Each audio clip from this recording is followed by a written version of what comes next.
Hello and welcome to Tech Brainly YouTube channel. Today we are going to learn about what is domain driven design in context of microservices.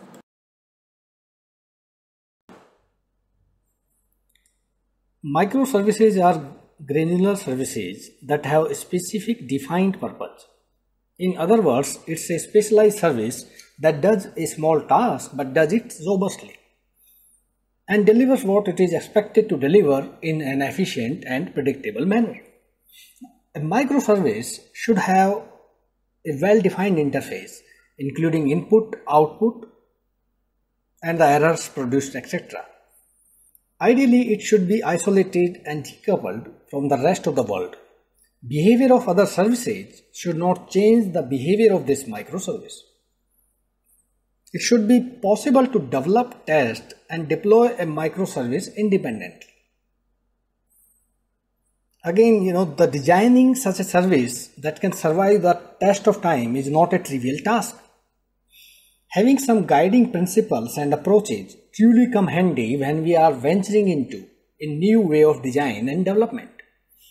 The domain-driven design is one such important practice, or I would say approach, which is very relevant in microservice design.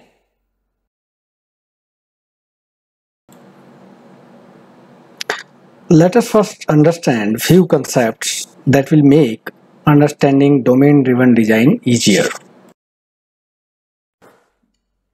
First important concept is bounded context.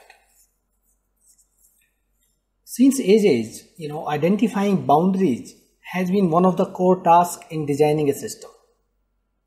Even if our design is not based on microservices or service-oriented architecture, there would be certain boundaries within whole system to have some level of modularization in place.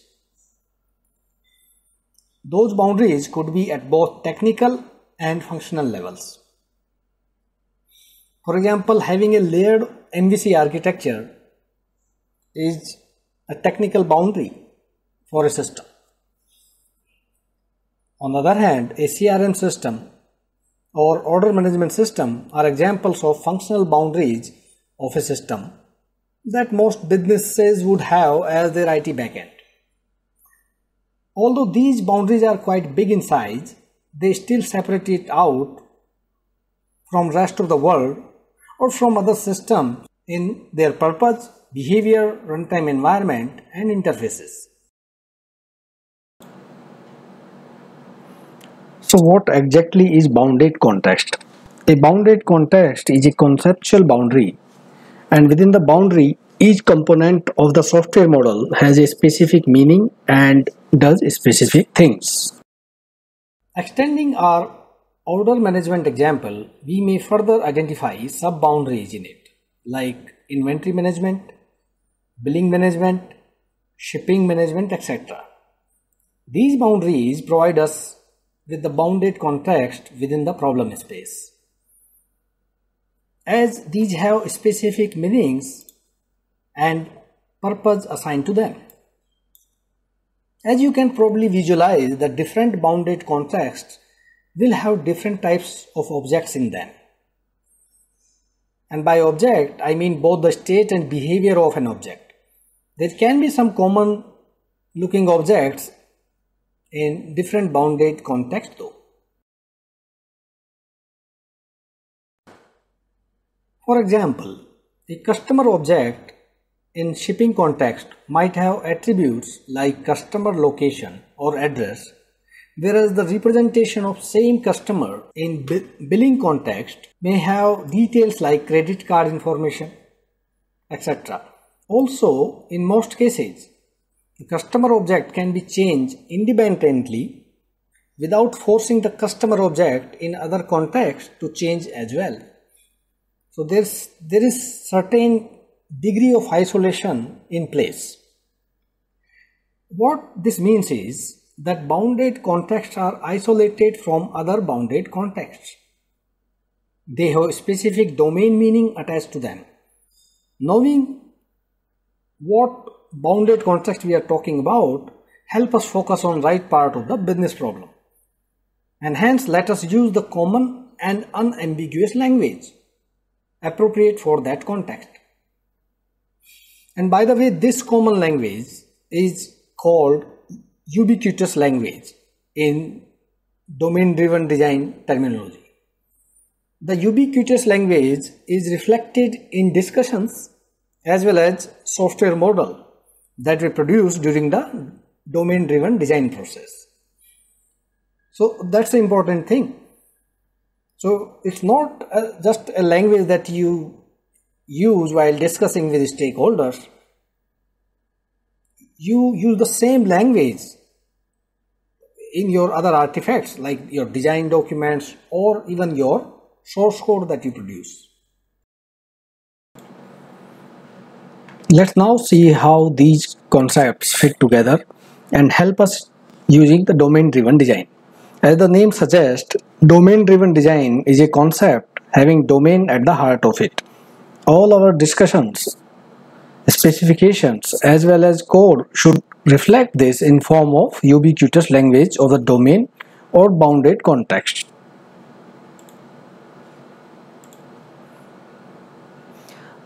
We start by identifying the business capabilities or subdomains within problem domain. In fact, there are well-established patterns called decompose by business capability and decompose by subdomain to guide us here. I have covered them in the other video where we discuss about these and other microservices patterns. If you haven't seen those, you may want to look at those after this video. I have provided the link in the description of this video. You can also subscribe to my channel TechBrainly.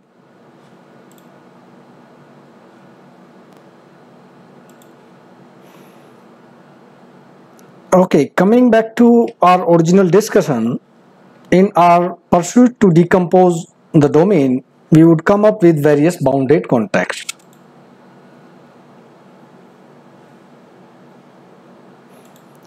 As we learned, bounded context would allow us to do first low-level design, including the object model for the bounded context. Other aspect of designing involves identifying the behavior or functions available within each bounded context. And remember, each context follow their own ubiquitous language. There are various techniques to identify the object model and service model for a bounded context, but we will cover that in another video so that we can do justice to the topic. Nevertheless, we are not done yet. We should discuss what are the pros and cons of practicing the domain-driven design.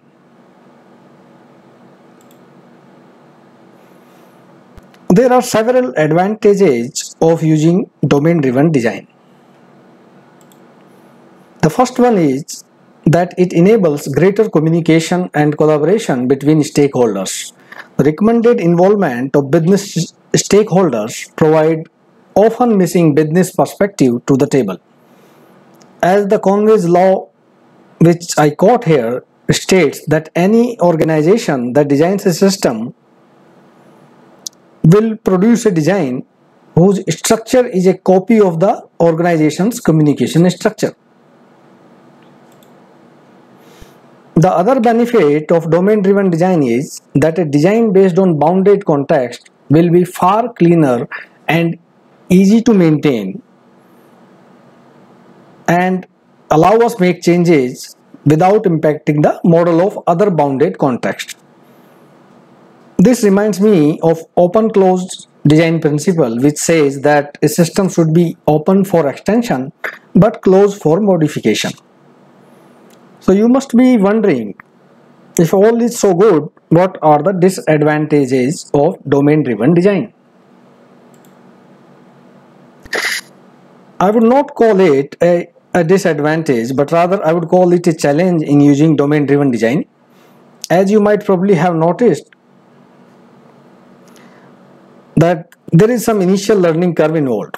It has got its own terminologies and their application. One should have clear understanding of them, like for example bounded context, ubiquitous language, etc. But I hope this video has helped you on this part a bit. The other issue with domain-driven design could be the time taken in initial design. For some simple, less domain-intensive projects, it could be an overkill. With this, we reach to the end of this video tutorial about introduction to domain-driven design for microservices.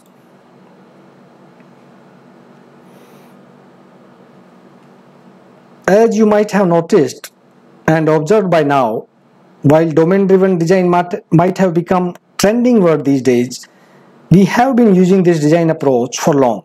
Maybe we were not using it as systematically and religiously. Microservices do need a good design approach to do it correctly, and hence domain-driven design has got a very important role to play in the microservices design. Now to conclude, let's quickly recap what we learned and what's next. So we started by understanding the need for design approach for microservices and then discussed how domain-driven design fits here. We then discussed the key concepts related to domain-driven design. We concluded with discussing advantages and disadvantages. I hope after watching this video you feel much more confident about domain-driven design and you are ready to dive deep into further detailed tutorials related to the subject. I would be posting more informative tutorials on the subject. If you liked the video, please give thumbs up and do not forget to subscribe the Tech Brainly channel. Thank you for watching. See you next.